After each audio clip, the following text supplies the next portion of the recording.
যেহেতু কুরবানি একেবারে আমাদের সন্নিকটে, সো এই কুরবানি নিয়ে আমাদের মধ্যে অনেক ধরনের প্রশ্ন রয়েছে এবং বিগত কয়েকদিন ধরে ফেসবুক পেজের বিভিন্ন স্ট্যাটাসে, আমার মেসেজ অপশনে অনেক ভাই, দিনী ভাই এবং বোনেরা অনেক প্রশ্ন করেছেন। কুরবানি কি পুরো পরিবারের পক্ষ থেকে একজন দিতে হবে নাকি শুধু? আমরা জানি যে এই কুরবানিকে আল্লাহ তাআলা আমাদের উপর আবশ্যক করেছেন।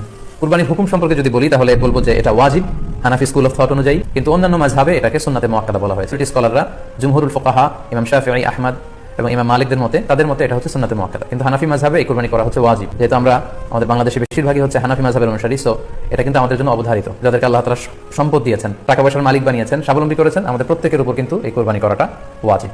আল্লাহ রাসূল সাল্লাল্লাহু আলাইহি ওয়াসাল্লাম হুঁশিয়ারি বাণী ঘোষণা করেছেন, ধমক দিয়েছেন যে সামর্থ্য থাকার পরেও যে কুরবানি দেয় না সেজন্য আমার ঈদগাহে না আসে। আরো একটি প্রশ্ন আমাদের কাছে খুব বেশি এসেছে, সেটা হচ্ছে কুরবানি কি পুরো পরিবারের পক্ষ থেকে একজন দিতে হবে নাকি সামর্থ্যবান প্রত্যেকের দিতে হবে? আমি আবার বলছি, প্রশ্নটি হচ্ছে যে অনেকে এই প্রশ্নটি করেছেন যে পুরো পরিবার থেকে একজন দিলে হয়ে যায় নাকি সামর্থ্যবান প্রত্যেকের দিতে হয়। সম্মানিত দিনী ভাই এবং বোনেরা, এটি একটি মতবিরোধপূর্ণ মাসআলা, অর্থাৎ এই মাসআলার ক্ষেত্রে স্কলারদের মধ্যে মতভেদ পাওয়া যায়। একদল স্কলার বলেছেন যে এটা পরিবারের পক্ষ থেকে একজন, অপর মতামত হচ্ছে যে না, সামর্থ্যবান প্রত্যেকেই দিতে হবে। আমরা দুইটি মতামত নিয়ে আলোচনা। প্রথম মত হচ্ছে যে এক পরিবারের পক্ষ থেকে একজনই যথেষ্ট। এই মতামতটিও দলিলের দিক থেকে বেশ শক্তিশালী। সেক্ষেত্রে আমরা মিহনাফ ইবনে সুলাইম রাদিয়াল্লাহু তাআলা আনহুর বর্ণিত একটি হাদিস সুনান আবু দাউদে এসেছে, হাদিসটি হাসান পর্যায়ের হাদিস। বলছেন, নাহনু উকুফুন মা রাসূলিল্লাহ আরাফাতিন, আমরা রাসূল সাল্লাল্লাহু আলাইহি ওয়াসাল্লামের সাথে 9 জিলহজ আরাফার ময়দানে ছিলাম। ক্বালা, তখন আল্লাহ রাসূল সাল্লাল্লাহু আলাইহি ওয়াসাল্লাম আমাদেরকে বলেছেন, ইয়া আইয়ুহান নাস, হে মানব সকল, ইন্না আলা কুল্লি আহলি বাইতিন ফি কুল্লি আমিন উদহিয়া, অর্থাৎ প্রত্যেকটি, আল্লাহ রাসূল সাল্লাল্লাহু আলাইহি ওয়াসাল্লাম বলেছেন প্রত্যেকটি ফ্যামিলির জন্য প্রতি বছর একটি কুরবানি ওয়াজিব। আমি আবার বলছি, প্রত্যেক ফ্যামিলির জন্য প্রতি বছর কুরবানি দিতে হয় কয়টি? এক। তাহলে কুরবানি পরিবারের পক্ষ থেকে একটি দিলেই আদায় হয়ে যাবে।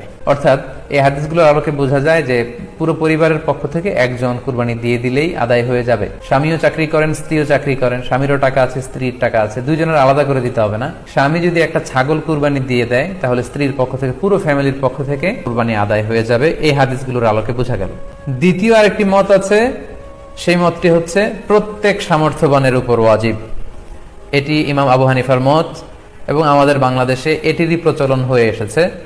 আমরা এই মতামতটিকেই বেশি আমরা শুনে থাকি সব জায়গায়, যে যারাই সামর্থ্যবান প্রত্যেকের আলাদাভাবে দিতে হয়। স্বামী সামর্থ্যবান হলে স্বামীর দিতে হবে, স্ত্রী সামর্থ্যবান হলে স্ত্রীকে দিতে হবে, ছেলেরা হলে ছেলের দিতে হবে। এটা প্রত্যেকের আলাদাভাবে ইন্ডিভিজুয়ালি দিতে হয়। এবং সেক্ষেত্রে ওনারা দলিল দিচ্ছেন সুনান ইবনে মাজার একটি হাদিস, হাদিসটি সহিহ, যেখানে আল্লাহ রাসূল সাল্লাল্লাহু আলাইহি ওয়াসাল্লাম বলেছেন, মান কানা লাহু সাআহ, যার সামর্থ্য আছে কিন্তু ওয়ালাম ইউদাহি, সামর্থ্য থাকার পরেও সে কুরবানি দেয় না, ফালা ইয়াকরাবান্না মুসাল্লানা, সেজন্য ঈদুল আজহার দিন আমার ঈদগাহে না আসে নামাজ পড়তে। আল্লাহ রাসূল সাল্লাল্লাহু আলাইহি ওয়াসাল্লাম হুঁশিয়ারি বাণী ঘোষণা করেছেন, ধমক দিয়েছেন যে সামর্থ্য থাকার পরেও যে কুরবানি দেয় না সেজন্য আমার ঈদগাহে না আসে। এই হাদিসের আলোকে ওনারা বলেছেন মান কানা লাহু সাআহ, যার সামর্থ্য আছে। ওনারা বলছেন যে এটা ইন জেনারেল, ব্যাপক, যারই সামর্থ্য আছে তাকেই দিতে হবে। সো এখানে বাস্তবতা হচ্ছে দুই পক্ষেরই খুব ভ্যালিড দলিল আছে। আর কোন মাসালার ক্ষেত্রে যখন মতবিরোধ থাকে, দুই পক্ষেরই দলিল থাকে, সেক্ষেত্রে বাড়াবাড়ি করাটা অনুচিত, বরং এটা হচ্ছে ইসলামের সৌন্দর্য, এখানে প্রশস্ততা রয়েছে। সো যারা মনে করে যে ফ্যামিলির পক্ষ থেকে একজন কুরবানি দিলেই আদায় হয়ে যাবে, তাদেরও দলিল আছে, তাদেরকে সেটা করতে দেওয়া। তবে আমরা এটাকেই সাজেস্ট করি যে প্রত্যেক সামর্থ্যবানের উপর কুরবানি দেওয়া উচিত। এতে করে যিনি কুরবানি দিবেন উনি সওয়াব পেয়ে উপকৃত হন। উনি কুরবানি দেওয়ার কারণে গোশত বিতরণ করলেন, ফলে গরিবরা উপকৃত হলো। সো সামর্থ্যবান প্রত্যেকেরই উচিত বেশি বেশি কুরবানি দেয়া। আশা করি এই মাসালাটাও আপনারা